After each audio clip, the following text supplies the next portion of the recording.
Hello class 10. Myself Nilima Gupta. Today I am going to discuss about the function of heart.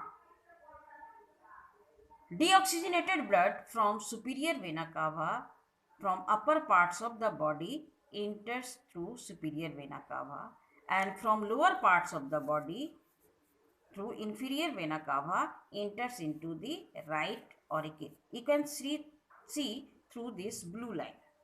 That means deoxygenated blood enters into the right auricle.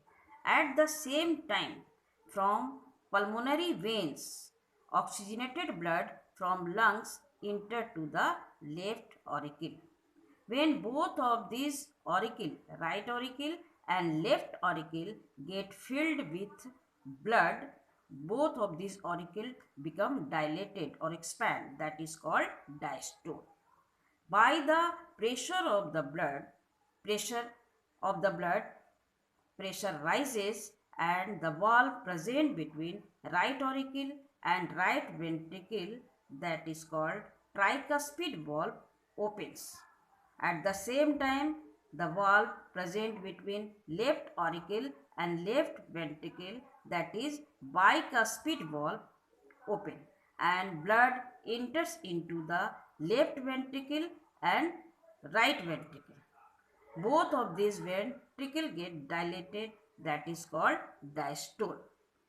During contraction of this ventricle by the pressure of blood from right ventricle, blood goes through this pulmonary artery to the lungs for oxygenation, and from left ventricle the blood enters into the largest artery, that is called aorta, and from aorta the blood goes to all parts of the body. These are about the function of the heart. In the right auricle, the upper wall of the right auricle, there is a SA node, that is also called pacemaker. These are about the function of heart.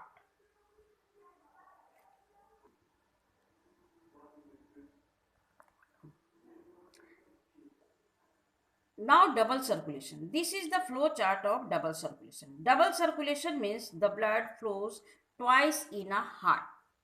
Double circulation follows systemic circulation and pulmonary circulation. In pulmonary circulation, the movement of blood from heart to lungs. You can see here, in pulmonary circulation, the blood move from heart to lungs, and in systemic circulation the blood move from heart to all parts of the body. There is the circulation of deoxygenated and oxygenated.